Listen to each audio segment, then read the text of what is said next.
Yo, what's going on? It's your boy AJ, and welcome to Plot Twist, new favorite weekly podcast where we go over basically everything that I watch during the week that I don't get a chance to talk to about on the podcast or don't get a chance to do a review on, so that everybody can be up to date and locked in where my head is at, essentially. Now, this podcast is gonna be filled with weekly recaps. It's gonna be full of hot topics, trending topics, some interviews here and there, and then at the end of the show, we're also gonna have an Ask Me Anything segment. So, in the comment section of this video, make sure to leave a comment and ask me whatever. It could be about the things we talked about this week on the podcast, or it could be, what's my favorite color? I don't know.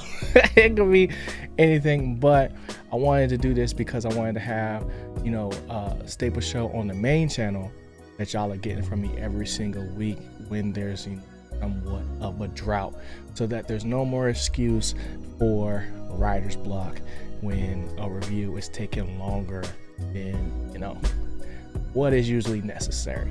So today's weekly recap will consist of 3 segments, and I say segments, I don't know what else to call them, but today we're going to be talking about One Piece, we're going to be talking about Ginny and Georgia, and we're also going to be talking about a little bit of Fire Force.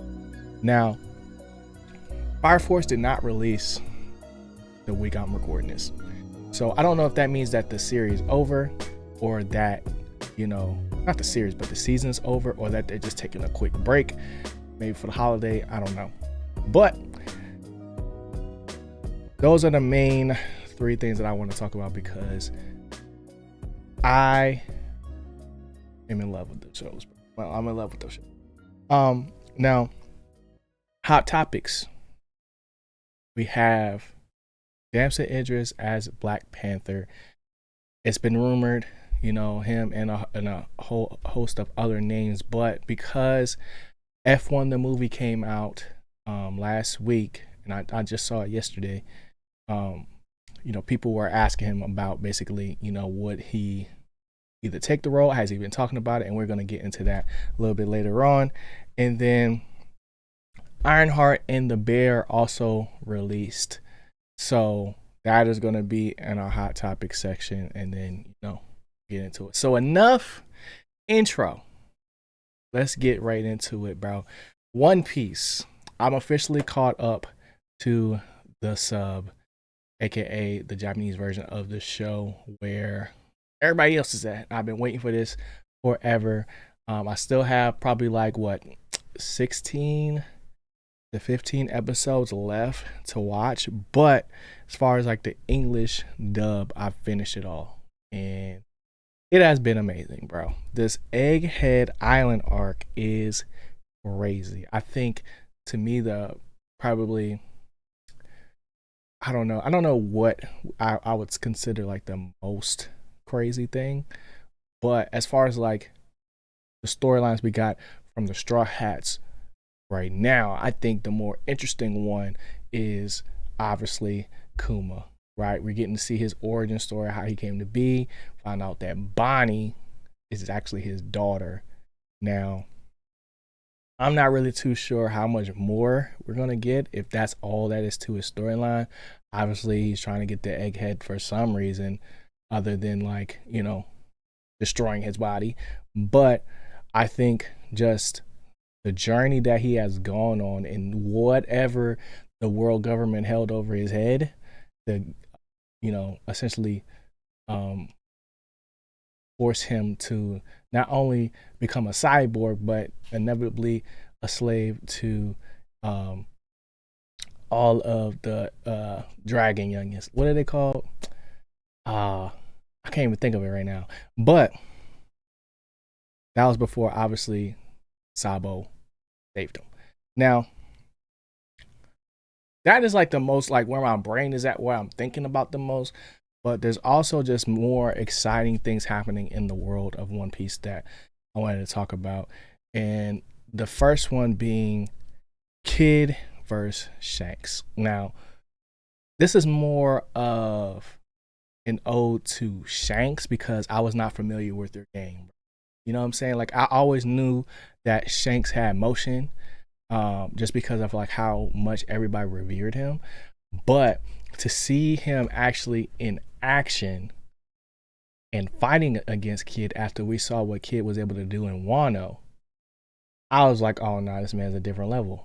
This man might be king of the pirates, bro. Like Shanks might be the strongest one out here because um even what's his name?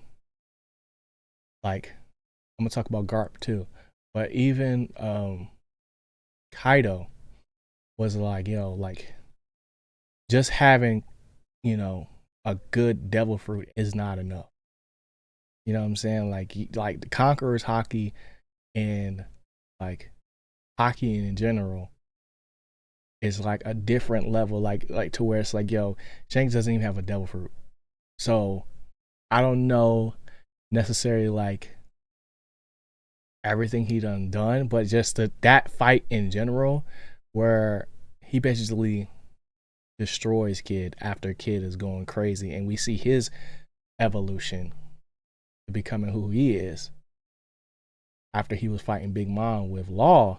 I'm like, bro, like they just keep breaking my brain. Like I don't know what's up and what's down anymore as far as like these hierarchies because, you know, obviously, you know, Kid and Law didn't become an emperor of the sea, but they still beat one. You know what I'm saying? So I don't know, man. They said, you know, never bring a knife to a gunfight, but bro, if you Shanks, you can do anything at this point. Now, Law versus Blackbeard was another fight that I was more so not as excited for, but just worried because Law is one of my favorite characters, right? And Blackbeard's out here stealing all of these devil fruits. No way Oda lets Law go out like this. And I just was more just like, man, like Law, you just really out here by yourself. Like, yes, like he has a crew and stuff like that, but it's like, yo, they're no straw hats, right? Like, he doesn't even have like a really like a second that, like the polar bear is a good second. Now that like he's unlocked the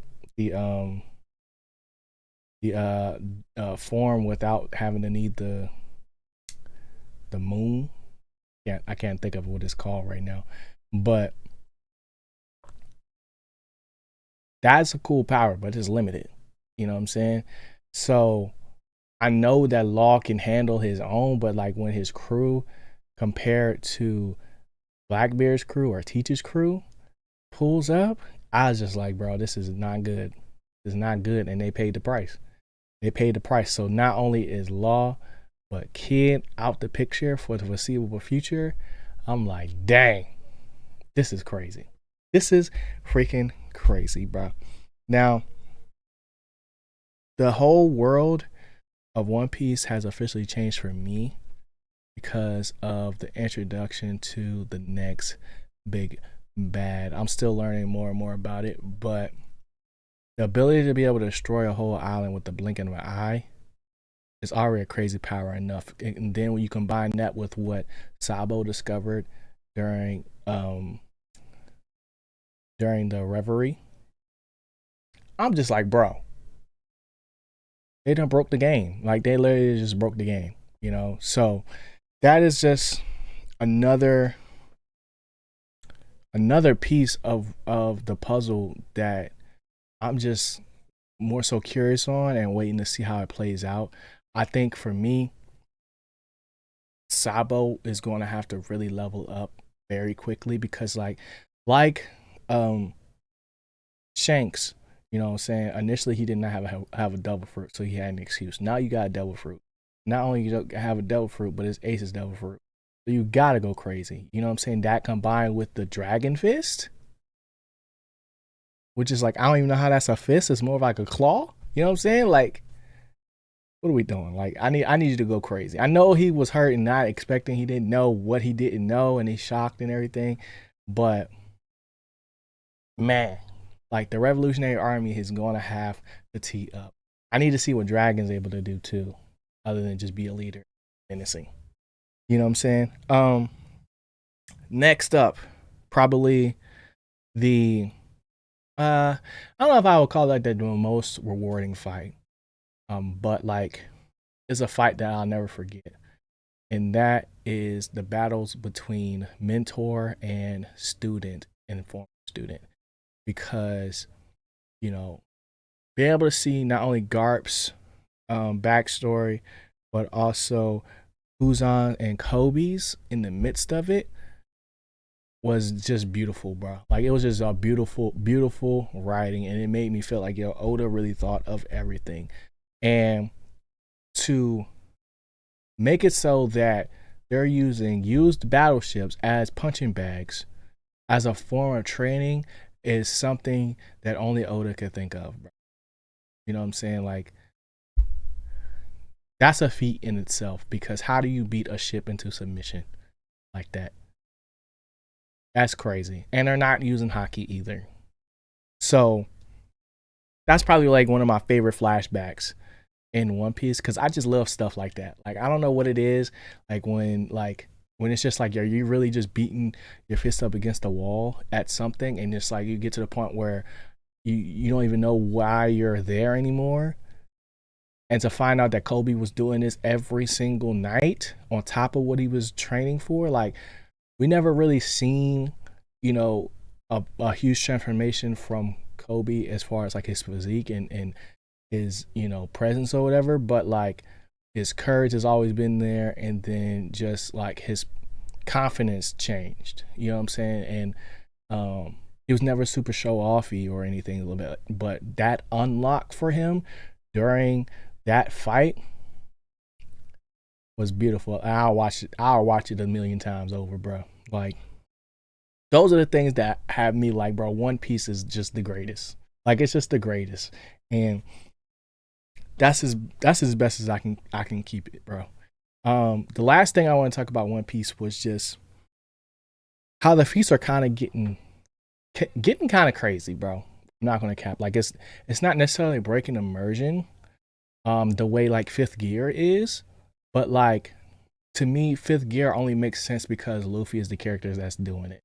Now everybody else leveling up along with the world makes a lot of sense, and they're explaining it very well.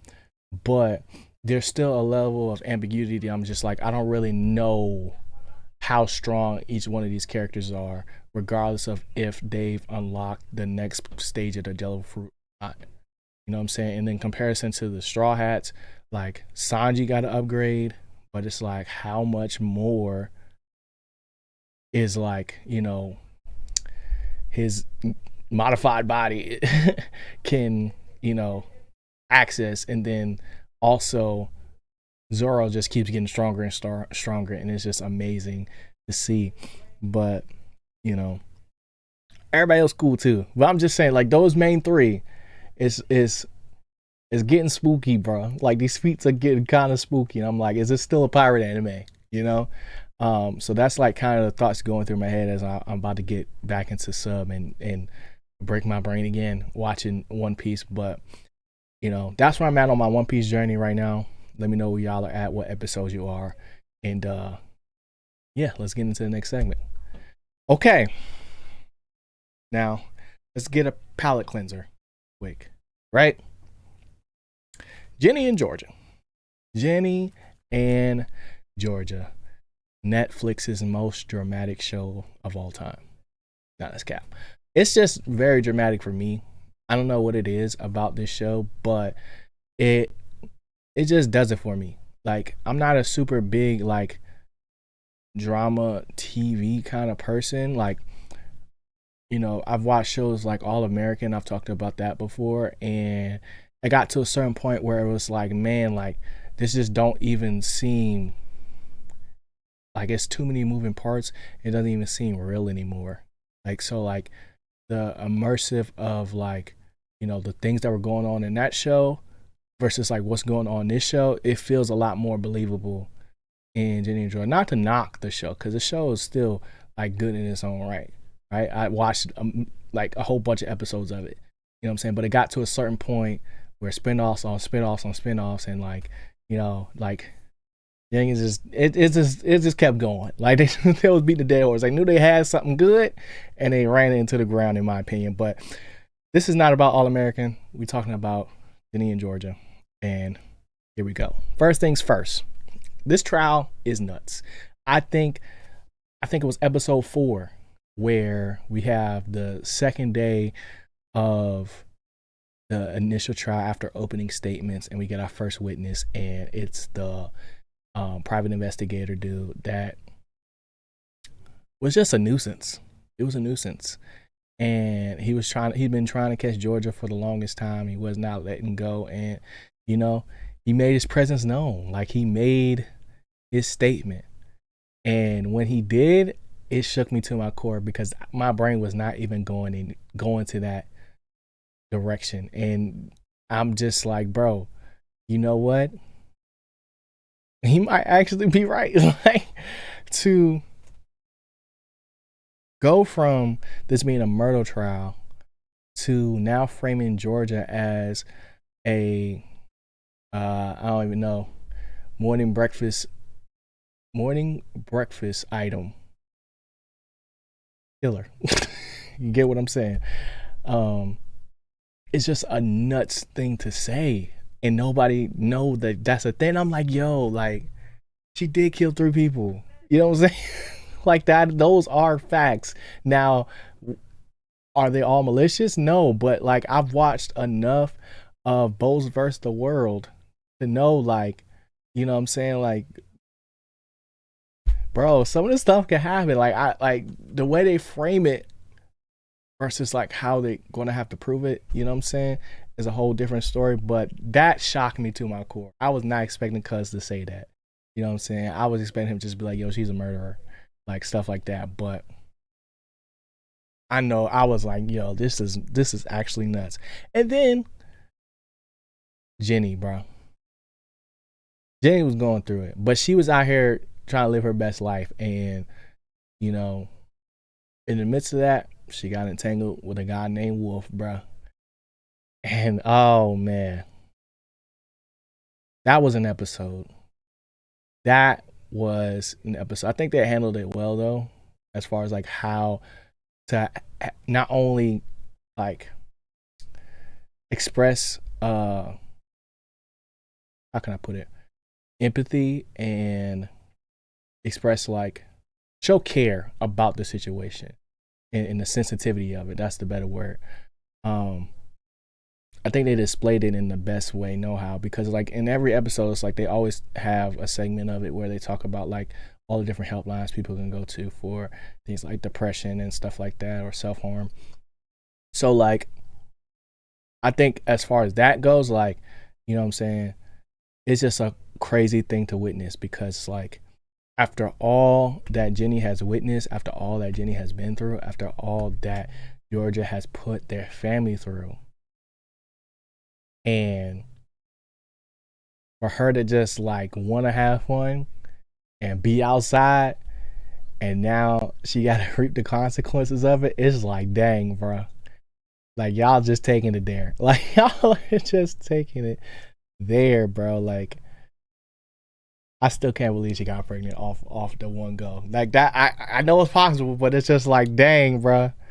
That's a crazy way to fold, bro. That's a crazy way to fold. But regardless of whatever Ginny and Georgia are getting themselves into, with Georgia being on house arrest and everybody going crazy over the trial, I can't help but in my mind just be thinking the whole time, like, what about Austin? Where is Austin? Is anybody checking up on Austin? You know what I'm saying? Like, Ginny out here going on joyrides, skipping school, but forcing Austin to go to school and be strong. And I'm just like, bro, if you don't let him stay at the crib, play Mario Kart, like, what are we doing? Like, there's no way that you got my man's in school while his mom is on trial for murder. Like, what are we doing? What are we doing, bro?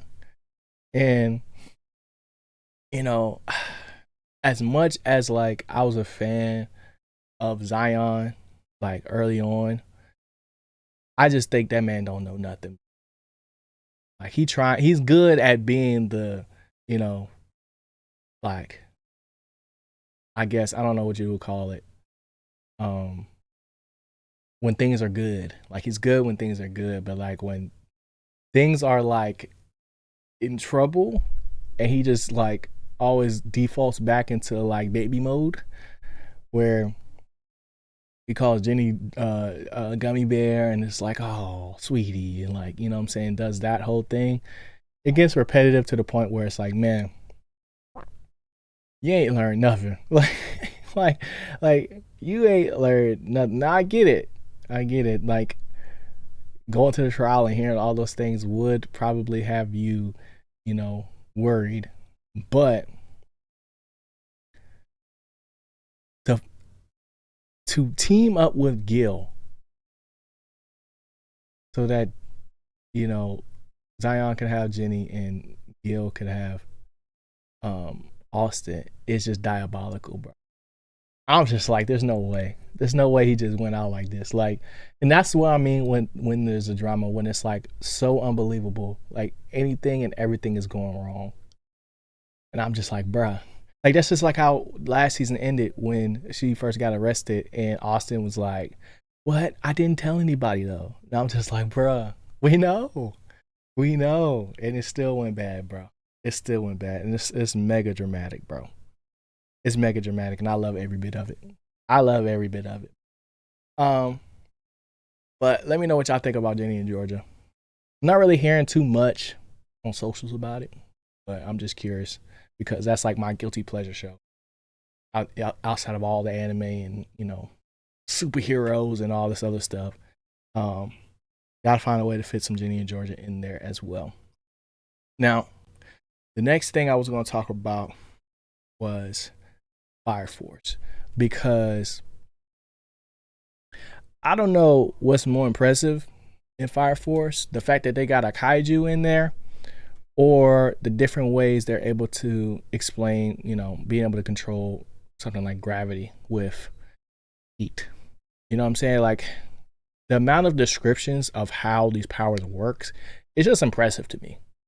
You know what I'm saying? Like not that I understand it and I'm not no scientist or I don't study all this stuff so I couldn't prove of this wrong that it's possible or not. Like it's just a magic system that you know sometimes you just got to hold that, you know what I'm saying. Like, and I'm just really enjoying the fact that we're like kind of in the end game now, and it's more so like you know what I'm looking for, you know what I'm saying. Like I'm not necessarily like I'm not a big kaiju person, but like if you're going to add one in there, make it epic. And that's what they're doing. Like we already got a dragon.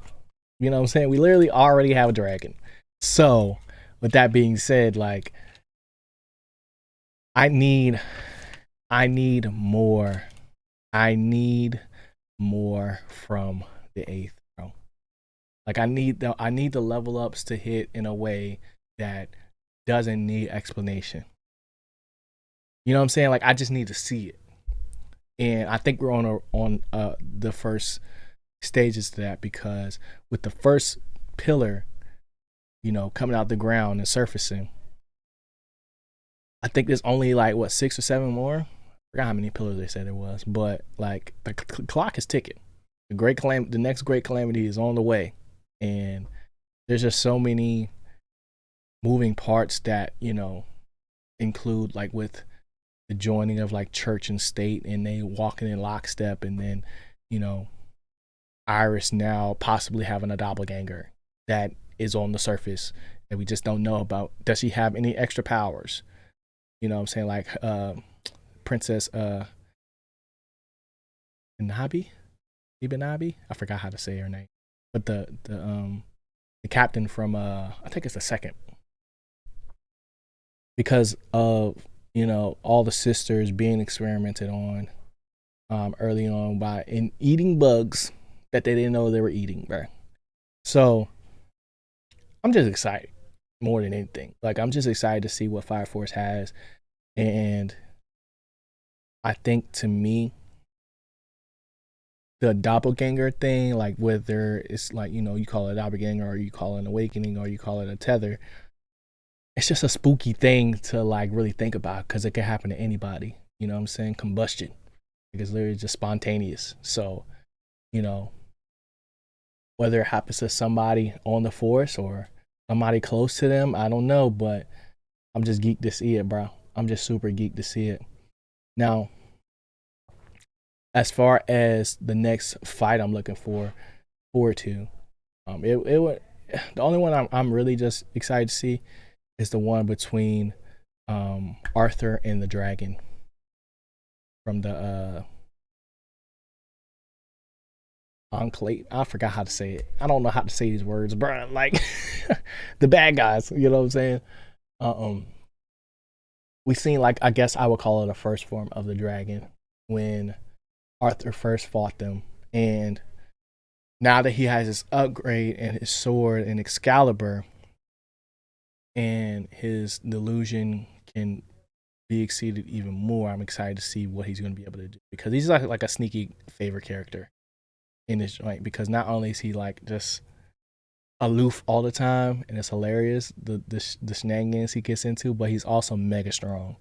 So it's just always a fun watch. It's always a fun watch. But Shinra and his little bro,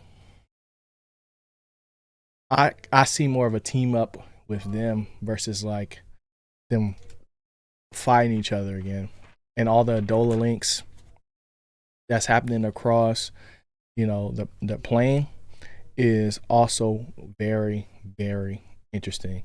And I think for me, it's giving me more Jujutsu Kaisen vibes, where I feel like there's still more to the mystery than meets the eye. And it's probably going to take another watch to really, really get it. Because I get what's happening now, but it's still to a certain extent. It's still to a certain extent. So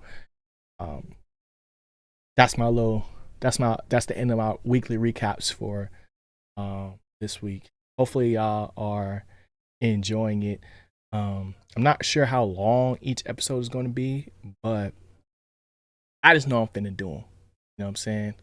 And it's gonna be great. It's gonna be great. I'm super excited. Okay, next thing, hot topics, bro. Hot topics are basically trending news. I didn't want to call it trending news because I don't want to get into the news business where like every little thing I'm talking about it, because I still like the spontaneity of just not knowing things. So if it's like a topic that I want to cover, then I'll cover it. You know what I'm saying? But it's not always something that's like burning hot. It's just like also, some stuff I just come across. So in the midst of me preparing to go see F1 the movie, I saw some clips out there where Damson Idris was addressing the rumors of him being cast as the next Black Panther, whether that's in a recasting or / retelling of T'Challa completely, or if it's just like a straight up substitution, or if it's Lil TJ, the T'Challa Jr. that we saw at the end of Wakanda Forever, and possibly get a time skip to the point that he becomes of age, and he plays a young Black Panther. You know what I'm saying? So it's like, I don't know what capacity we're ever going to see him in, but I would be excited to see Damson Idris play the character, because he's just one of my favorite actors at this point. I love Snowfall. F1 was also a great movie, and I just see a lot of potential in his growth. And in answering the question, it was a yes or no question. He said this. There's some speculation out there in the universe that you could be cast as the next Black Panther. Have you had any conversations about that? Yes or no? Yes, no. By the way, the yes, no means yes. Could mean no. No, probably means yes. If they asked, would you say yes? Yes. Okay. Now, initially, that little grunt right there was all I needed to know. You know what I'm saying? It's all I needed to know. So that means to me that if they want to do this, if they want to recast it, like is he got to do it. He got to do it. I would love to see that. And there was moments in the movie where I was thinking like, yo, he could really be Black Panther. When everybody was following him after he was hitting his little jog in F1, I was like, oh no, that could be the next Black Panther right there. You know what I'm saying? That could be the next Black Panther. But, you know, yes, no, like they said, definitely means, you know, they've been talking. But Marvel do be just talking sometimes. You know what I'm saying? So it's like until they put pen to paper, I'm just here to say, like, I would love to see Damson Idris play Black Panther. You know what I'm saying? I think that would be fire. You know? Now, in other news, not really news anymore, but Ironheart released all 6 episodes of its miniseries, and we actually did a podcast on it for the Why I'm Geek Show if you want to check that out. But 3 episodes in, I'm loving Ironheart right now. I think, to me, the approach that they're taking to the character is like, because it's a new character to me specifically, you know, probably a lot of other people. I feel like they're doing a pretty good job of establishing a foundation for her motives and for just her character in general. And I'm not really too keen on all the side characters, but you know what I'm saying, like the battle between her and Red Hood, I think is going to be dope because both of them are really good actors, and they have strong motivations right now, like very, very strong motivations. And if we get to see Mephisto, I don't know if we get to see Mephisto, but if we get to see Mephisto and it's not just a voice, that's going to change the game, bro. That's going to change the game. Now, I didn't think it would be happening in the Ironheart movie. I'm going to keep it a buck. You know what I'm saying? I didn't think this was the direction we was finna go. But now I'm thinking I might have to revisit, you know, Black Panther Wakanda Forever.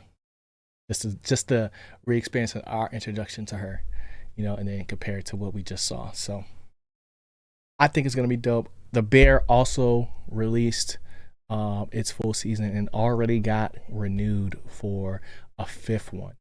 And I'm just like, bruh, I ain't even get to see the 4th one yet. But I'm excited regardless. I started it and I love every second of it because I didn't do a review for season 4 because it felt like the story just was not complete. You know what I'm saying? I didn't know how much further they had to go. Obviously, they still got another season.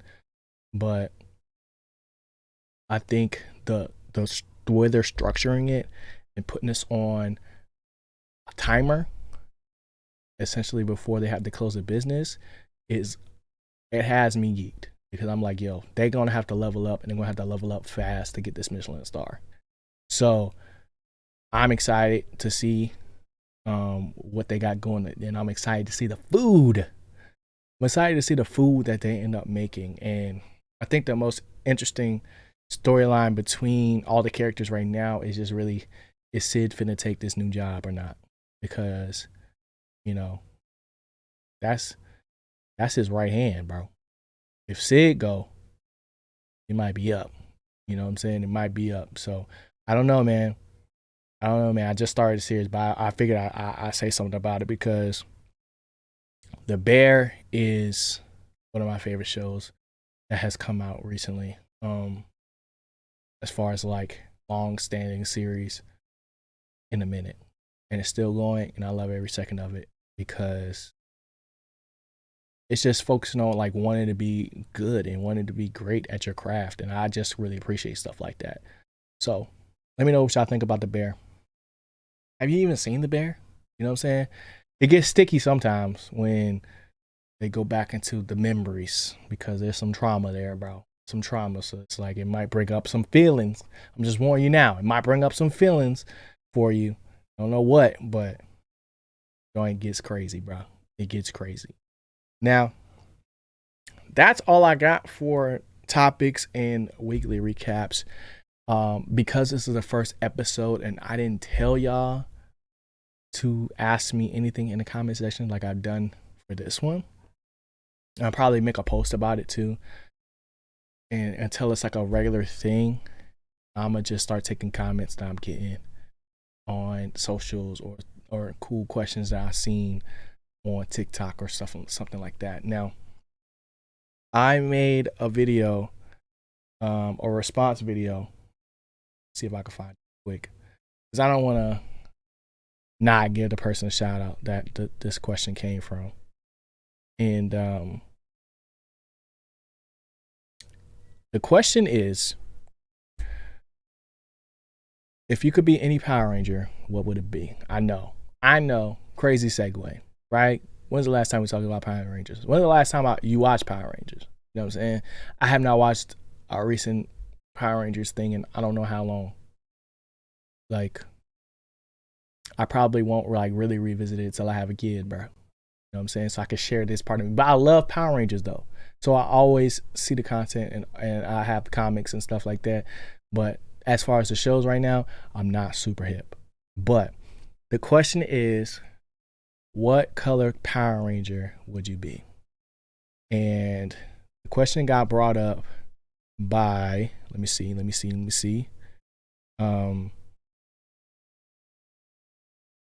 It was Spaz the Visionary on TikTok. So shout out to Spaz the Visionary on TikTok.